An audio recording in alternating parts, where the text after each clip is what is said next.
ಮೇಲುಕೋಟೆ ಸ್ಥಾನಿಕರು ಶ್ರೀನಿವಾಸ್ ಅಯ್ಯಂಗಾರ್ ಅವರು ನಮ್ಮ ಜೊತೆಗೆ ನೇರ ಸಂಪರ್ಕದಲ್ಲಿ ಜಾಯಿನ್ ಆಗಿದ್ದಾರೆ. ಸರ್ ನಮಸ್ತೆ. ಈ ಸಂದರ್ಭ ಎಲ್ಲರೂ ಕೂಡ ಜೈ ಶ್ರೀರಾಮ್ ಅಂತಾನೆ ಎಲ್ಲರನ್ನೂ ಕೂಡ ಸ್ವಾಗತ ಮಾಡ್ತಾ ಇದ್ದಾರೆ. ಪ್ರತಿ ಮನೆಯಲ್ಲೂ ಕೂಡ ರಾಮನಾಮ ಭಜನೆ ನಡೀತಾ ಇದೆ. ತಾವು ಈ ಕ್ಷಣವನ್ನ ಯಾವ ರೀತಿ ಎದುರು ನೋಡ್ತಾ ಇದ್ರಿ ಸರ್? ಕರ್ಕಟೇ ಹಸ್ತನಕ್ಷತ್ರೇ ಬದರೀ ನಿಲಯೋದ್ಭವಂ ಅಷ್ಟಾಕ್ಷರ ಪ್ರದಾತಾರಂ ನಾರಾಯಣ ಗುರುಂ ಭಜೆ. ಎಂತಹ ಶತ್ರುವಿನ ಬಾಯಲ್ಲಿಯೂ ಕೂಡ ರಾಮನಾಮ ಬರೆಸೋಂತಹ ಶಕ್ತಿ ಆ ನಾಮಕ್ಕಿದೆ ಅನ್ನೋದಿದ್ರೆ ಅದು ಬಹುತೇಕ ನಮ್ಮೆಲ್ಲರ ಸೌಭಾಗ್ಯ ಅಂತ ತಿಳ್ಕೊಬೋದು. ಒಂದು ಸಣ್ಣ ಅರಮನೆಯಲ್ಲಿ ನಡೆದಂತಹ ಒಂದು ಸಣ್ಣ ವಿಷಯವನ್ನು ತಮಗೆ ಹೇಳ್ತೀನಿ.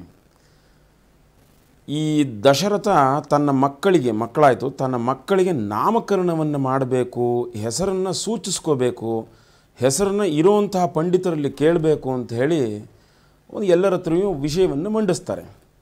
ಆಗ ಯಾರ ಹತ್ರ ಹೆಸರು ಇಡಿಸೋದು ಅನ್ನೋದನ್ನು ಯೋಚನೆ ಮಾಡ್ತಾರೆ. ಅಲ್ಲೇ ಇದ್ದಂತಹ ವಸಿಷ್ಠರು ಆ ಹೆಸರನ್ನು ಇಡ್ಲಿ ಅಂತ ಸೂಚಿಸ್ತಾರೆ ಎಲ್ಲರೂ ಕೂಡ. ಅದು ವಿಶ್ವಾಮಿತ್ರರಿಗೆ ಆಗಲ್ಲ. ಆ ಹೆಸರನ್ನು ಸೂಚಿಸುವಂತಹ ವ್ಯಕ್ತಿ ವಿಶ್ವಾಮಿತ್ರರಿಗೆ ಆಗಲ್ಲ. ಆ ಮಗುವನ್ನು ಸುಂದರತನವನ್ನು ನೋಡಿ, ರಾಮ ಅಂದರೆ ಸುಂದರ ಅಂತ ಅರ್ಥ. ಆ ರಾಮ ಅನ್ನೋ ಶಬ್ದವನ್ನು ವಸಿಷ್ಠರು ಇಡ್ತಾರೆ ಆ ಮಗುಗೆ. ಕಡೇ ತನಕ ನಾನು ಕರೆಯಲ್ಲ ಆ ಹೆಸರನ್ನ ಅಂಥೇಳಿ ವಿಶ್ವಾಮಿತ್ರರು ಶಪಥ ಮಾಡಿಬಿಡ್ತಾರೆ.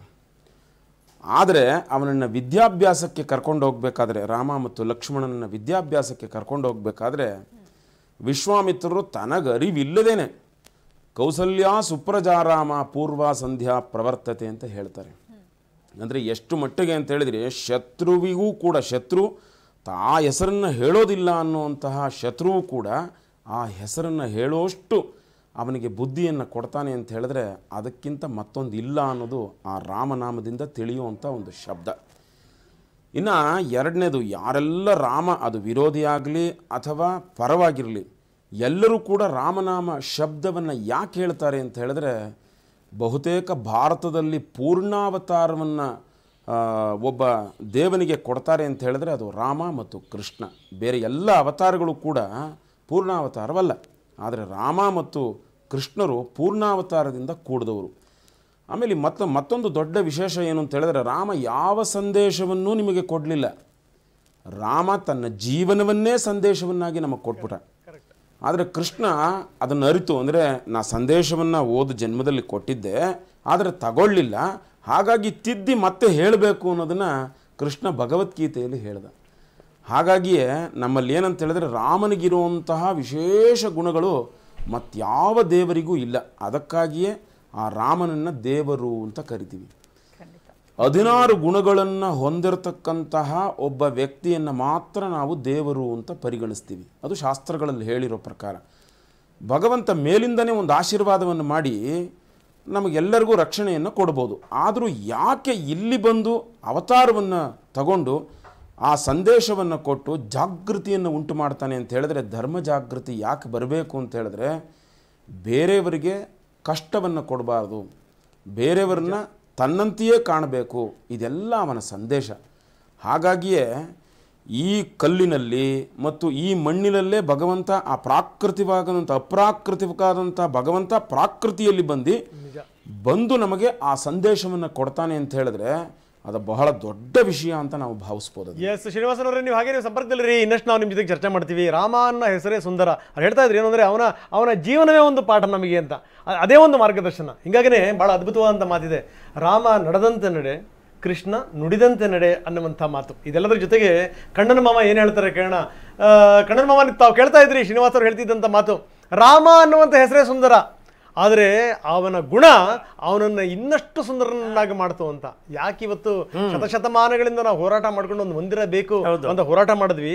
ಅದು ನಮ್ಮ ಮನಸ್ಸಲ್ಲಿದ್ದಂಥ ಭಾವನೆ ಅದು ಎಂದೂ ಕೂಡ ಕಮ್ಮರಲಿಲ್ಲ. ಅದನ್ನ ಯಾರೂ ಕೂಡ ಬೇರೆ ಸಮೇತ ಕಿತ್ತು ಬಿಸಾಕ್ಲಿಕ್ಕೆ ಸಾಧ್ಯವೇ ಆಗಲಿಲ್ಲ. ಅದಕ್ಕೆ ಕಾರಣ ರಾಮ ನಡೆದಂಥ ಹಾದಿ. ಏನಂತೀರಿ? ಹೌದು. ಇಲ್ಲಿಯವರೆಗೆ ರಾಮನ ಬಗ್ಗೆ ಇದ್ದ ಭಕ್ತಿ, ಇಲ್ಲಿಯವರೆಗೆ ಇದ್ದ ರಾಮನ ಮೇಲಿನ ಭಕ್ತಿ ಈಗ ಲಲ್ಲಾ ರಾಮಮೂರ್ತಿಯ ಮೂಲಕ ಅವನ ನೇತ್ರ ದರ್ಶನದಿಂದ ನಮಗೆಲ್ಲ ಶಕ್ತಿಯನ್ನು ಕೊಟ್ಟು ಅವನ ಉಕ್ತಿಯಿಂದ ನಾವೆಲ್ಲರೂ ಕೂಡ ವಿಶ್ವಮಾನವತ್ವದಲ್ಲಿ ಆ ಯುಕ್ತಿಯ ಮೂಲಕ ಶ್ರದ್ಧಾಭಕ್ತಿಯಿಂದ ಮಾನವ ಕುಲಂ ತಾನೊಂದೇ ವಲಂ ಅಂತ ಹೇಳಿದ ಹಾಗೆ ಪಂಪನ ಮಾತಿನಂತೆ ನಡೆದುಕೊಳ್ತಕ್ಕಂಥ ಒಂದು ಆದೇಶ ಇವತ್ತು ವಿಗ್ರಹ ರೂಪದಲ್ಲಿ ಅಯೋಧ್ಯೆಯಿಂದ ನಮ್ಮ ಹೃದಯದಲ್ಲೂ ಕೂಡ ಅವನು ನಿತ್ಯ ನಮ್ಮನ್ನು ಪ್ರಜಾಪ್ರಭುತ್ವದ ಕಡೆಗೆ ಮುಖಾಮುಖಿಯಾಗಿಸಿ ಹಸನ್ಮುಖಿಯಾಗಿಸಿ ನಿಮ್ಮ ಹಾಗೆ ಸದಾ ಸುಖಿಯಾಗಿಸುವ ಕಡೆಗೆ ಮುಖ ಮಾಡಿಸ್ತಕ್ಕಂತಹ ಒಂದು ಸಾಂಕೇತಿಕತೆಯ ಈ ಸಂಪ್ರದಾಯ ಇದೆಯಲ್ಲ, ಅದು ಬಹಳ ಮುಖ್ಯ. ಅದಕ್ಕೆ ನಾನು ಈಗ ಮೇಲುಕೋಟೆಯ ಹಿರಿಯರು ಹೇಳಿದ ಹಾಗೆ ಅದು ನನ್ನ ಆತ್ಮೀಯ ರಂಗನಾಥರವ್ರ ಮುಂದೆ ಹೇಳಲೇಬೇಕಾದಂಥ ಒಂದು ಮಾತು ಅಂತ ಹೇಳಿದರೆ, ಆ ರಾಮ ಅನ್ನುವ 2 ಅಕ್ಷರಕ್ಕೆ ನೀವೇನು ರಾಮ ರಮಣೀಯ ಕೃಷ್ಣ ಸ್ಮರಣೀಯ ಅಂತ DVG ಹೇಳಿದರು, ದಯವಿಟ್ಟು ಈ ಪದವನ್ನು ನೀವು ಕೇಳಿಬಿಡಿ, ನನಗೆ ಅಷ್ಟೇ ಸಾಕು, ಪರಮ ಸಂತೋಷ. ರಾಮನನ್ನು ವಿಗ್ರಹವಾಗಿ ನಾವು ಇವತ್ತಿಟ್ಟರೂ ರಾಮನನ್ನೇ ವಿಗ್ರಹವಾಗಿ ಇಡುವಾಗ ಅವನ ಮೂಲಕ ಅವನ ಅಂತರಂಗದಲ್ಲಿದ್ದಂಥ ಗುಣಗಳು ಎಷ್ಟು ಅನ್ನುವುದಕ್ಕೆ ವಾಲ್ಮೀಕಿಯವರ ಅವತ್ತೇ ಹೇಳಿದರು. ಹಾಗಾಗಿ ಅವನು ಪ್ರಭುತ್ವದಲ್ಲಿ ಪ್ರಭು ಅಲ್ಲ, ಅವನು ಪ್ರಜಾಪ್ರಭುತ್ವವನ್ನು ರಕ್ಷಿಸುವ ಪ್ರಜಾಪ್ರತಿನಿಧಿ. ಅದಕ್ಕೆ ಅವರು ಹೇಳ್ತಾರೆ, ಆಹ್ಲಾದ ರೂಪಿ ಶ್ರೀರಾಮನ್ ಔದಾರ್ಯ ನಿಧಿ ನಿರಸೂಯಂ ಸರ್ವರನುರಾಗ ಭಾಜನಂ ಕಲಿ ಮತ್ಸರ ವಿದೂರನ್ ಅತ್ಯಂತ ಶಾಂತಿಕನಿ ಪ್ರಿಯಭಾಷಿ ಹಿತಸಕಂ ಮಿತಮಾರ್ಗಿ ಧೀರವಶಿ ನಗುಮೊಗದ ಸಂಯಮಿ ಕೃತಜ್ಞತಾಮೂರ್ತಿ ಮೇಣ್ ಜ್ಞಾನಿ ಸಜ್ಜನ ಪ್ರೇಮಿ ಸೂಕ್ಷ್ಮಮತಿ ಪಂಡಿತಂ ಶ್ರುತಿವಿದಂ ಸುವಿಚಾರಿ ನಿತ್ಯಂ ಪ್ರಜಾಪ್ರೇಮಿ ಸುಸ್ಥಿರಂ ಸಂಬುದ್ಧ ಪ್ರಜ್ಞಾ ಮಹೇಶ್ವರಂ ಶಸ್ತ್ರಾಸ್ತ್ರ ವಿದ್ಯಾ ಪ್ರವೀಣ ರಣಪಂಡಿತಂ ನವನವೋನ್ಮೇಷಿತಂ ನಿತ್ಯ ಚಿರನೂತನಂ ರಸದರ್ಶನ ಆಸ್ವಾದನಂಗೈವ ಸಹಜ ಕವಿ ಶ್ರುತಿ ಶಾಸ್ತ್ರ ಕಾವ್ಯ ರಸ ಋಷಿ ಇಷ್ಟೆಲ್ಲ ಹೇಳಿರುವ ವಾಲ್ಮೀಕಿಯವರ ಮಾತಿಗೆ ಕನ್ನಡದಲ್ಲಿ ನಮ್ಮ ರಸ ಋಷಿ ಕುವೆಂಪುರವರಿನ್ 2 ಅಕ್ಷರದ ಒಂದು ಪದ ಸೇರಿಸಿದರು. ಅವನು ರಸ ಋಷಿಯ ಜೊತೆಗೆ ಯೋಗಿ ಶ್ರೀರಾಮನ್, ಕಾಷಾಯ ಉಡದ ಯತಿ, ಸಂಸಾರ ಪಾಶಕ್ಕೆ ಎಟಕದ ಗೃಹಸ್ಥ, ದೋಷೆಯರ ದೋಷವ ಕೊಂದು ಶೇಷಕ್ಕೆ ಮಂಗಳ ಹಾಡುವ ಪರಮ ಕಾರುಣಿಕ. ರಾಮ ನಮಗೆ ಇಷ್ಟ, ಕೃಷ್ಣ ನಮಗೆ ಸ್ಪಷ್ಟ, ಇವನು ಮಡಿವಂತ, ಅವನು ನುಡಿವಂತ. ಹಾಗಾಗಿ ರಾಮನೆಂಬುವ ಹೆಸರಿದೆಯಲ್ಲ, ಅದನ್ನು ನಮ್ಮ ರಸರ್ಷಿ ಕುವೆಂಪುರವರು ಯೋಗಿ ಅಂತ ಸೇರಿಸಿಬಿಟ್ರು. ಇತ್ತ ಕಡೆ ಜನಕರಾಜ, ಅತ್ತ ಕಡೆ ದಶರಥ, 2 ಕಡೆ ಮಾವ ಮತ್ತು ಹೆತ್ತ ತಂದೆ ತಾಯಿಯ 2 ಕಡೆಯಲ್ಲೂ ಕೂಡ ಶ್ರೀಮಂತರಾಗಿದ್ದರೂ ತಾನು ಲೆಸ್ ಲಗೇಜ್ ಮೋರ್ ಕಂಫರ್ಟ್ ಅನ್ನುವುದನ್ನು, ತನ್ನ ಕಾಲ ಮೇಲೆ ತಾನು ನಿಂತು ಜೀವನವನ್ನು ನಡೆಸಬೇಕು ಅನ್ನುವುದನ್ನು ಆದರ್ಶವಾಗಿ ತೋರಿಸಿಕೊಟ್ಟ ರಾಮ ಯಾರ ಸಹಾಯವನ್ನೂ ಪಡೆಯಲಿಲ್ಲ. ಪ್ರಕೃತಿ ಪ್ರೇಮಿಯಾಗಿ ತನ್ಮೂಲಕ ಅವನು ಬಂದ. ಈ ಸಂದರ್ಭದಲ್ಲಿ ನಾನು ನನ್ನ ಮಾತು ಹೇಳುವುದಕ್ಕಿಂತ ಕನ್ನಡ ಕಾವ್ಯದ ಮಾತುಗಳನ್ನು ನಿಮ್ಮ ರಂಗನಾಥ್ ಮಾಮನ ಮುಂದೆ ಹಂಚಿಕೊಳ್ಳಲೇಬೇಕು. ಮುದ್ದಣ್ಣ ಭಾಳ ಚೆನ್ನಾಗಿ ಹೇಳಿಬಿಟ್ಟ. ಎಷ್ಟು ಚೆನ್ನಾಗಿ ಹೇಳಿದ ಅಂತ ಹೇಳಿದರೆ, ಇಹಗೆ ರಾಘವಂಗೆ ಜಾನಕಿಯ ಮೇಲೆ ಪ್ರೀತಿಯಂ ಲಕ್ಷ್ಮಣನ ಮೇಲೆ ಪ್ರೇಮಮಂ, ಜಾನಕಿಗೆ ಪತಿಯ ಮೇಲೆ ಭಕ್ತಿಯಂ ಮೈದುನನ ಮೇಲೆ ವಿಶ್ವಾಸಮಂ, ಲಕ್ಷ್ಮಣಂಗೆ ಅಣ್ಣನ ಮೇಲೆ ಕಾರುಣ್ಯಮಂ ಅತ್ತೆಗೆ ಮೇಲೆ ವಿನಿಯಮಂ ಅನ್ಯೋನ್ಯವಾಗಿರ್ದದು ಅಂದ. ಇದಲ್ಲವೇ ಒಂದು ಕುಟುಂಬಕ್ಕೆ ಕಟ್ಟಿಕೊಡ್ತಕ್ಕಂಥ ಒಂದು ರಾಮ ಅಂತಕ್ಕಂಥ ಮನೆಯ ಯಜಮಾನ.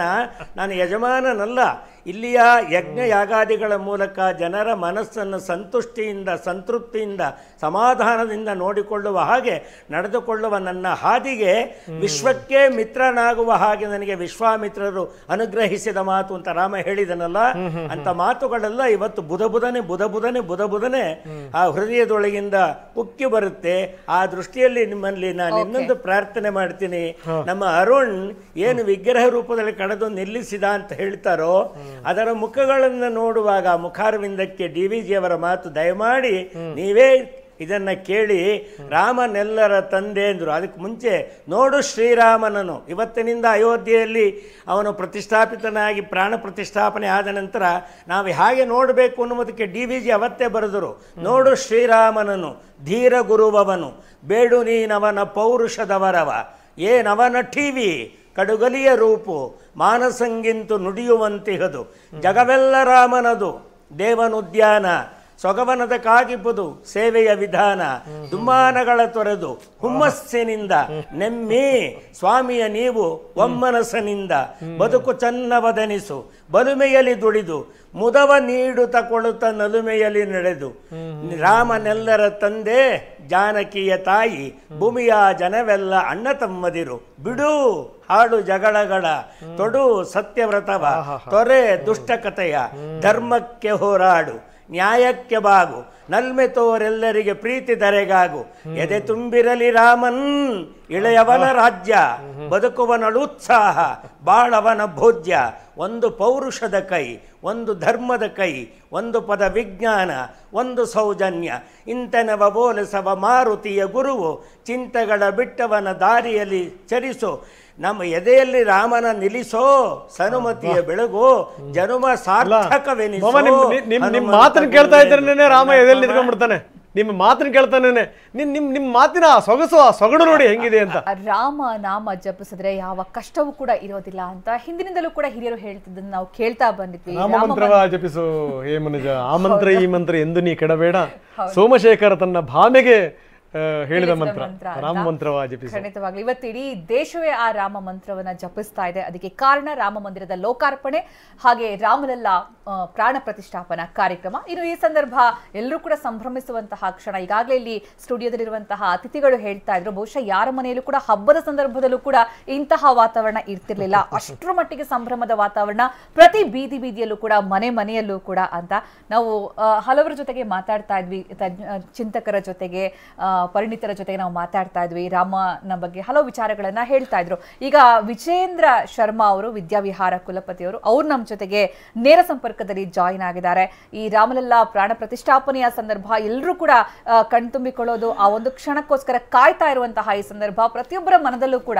ರಂಗನಾಥ್ ಅವರು ಹೇಳ್ತಾ ಇದ್ದಂಗೆ ಬೆಳಗ್ಗಿನೇ ಗೊತ್ತಿಲ್ಲದೆ ಇರುವಂತಹ ಒಂದು ಅವಿನಾಭಾವ, ಒಂದು ಭಾವನೆ, ಅವ್ಯಕ್ತ ಭಾವನೆ, ಆನಂದ. ಬಹುಶಃ ವಿಜೇಂದ್ರ ಶರ್ಮಾ ಅವರೇ, ತಾವು ಕೂಡ ಆ ಭಾವನೆಯಲ್ಲಿ ಮುಳುಗಿದ್ದೀರಿ ಅಂತ ಅಂದ್ಕೊಳ್ತೀವಿ. ಹೇಗನ್ನಿಸ್ತಾ ಇದೆ ಸರ್ ಈ ಕ್ಷಣ? ಹೌದು, ಅವಶ್ಯವಾಗಿ ಆ ಕ್ಷಣವನ್ನು ನಾವು ನಿರೀಕ್ಷಣೆ ಮಾಡ್ತಾ ಇದ್ದೇವೆ. ನಾವು ಮಾತಾಡ್ತಾ ಇದ್ವಿ ಏನು ಅಂದರೆ, ಈ ಹೋರಾಟದ ಹಾದಿನ ನಾವು ಜ್ಞಾಪಿಸ್ಕೊಳ್ತಾ ಇದ್ವಿ. ಯಾಕಂದರೆ ರಾಮ ಇಷ್ಟು ದಿನಗಳಾದರೂ ಕೂಡ ನಮ್ಮಲ್ಲಿರುವಂಥ ಆ ಭಾವನೆಯನ್ನು ತೆಗೆದುಹಾಕ್ಲಿಕ್ಕೆ ಯಾರಿಂದಲೂ ಸಾಧ್ಯ ಇಲ್ಲ. ಅಲ್ಲಿ ದಾಳಿಗಳಾಗಿರ್ಬೋದು, ಅಲ್ಲಿ ಮಂದಿರ ಕಡಿಮೆದ್ದಾಗಿರ್ಬೋದು, ಅದೇನೇ ಇರ್ಬೋದು, ಆ ಹೋರಾಟದ ಹಾದಿಯನ್ನು ನೋಡಿದಂಥ ಸಂದರ್ಭದಲ್ಲಿ ಏನಂತೀರಿ ಸರ್?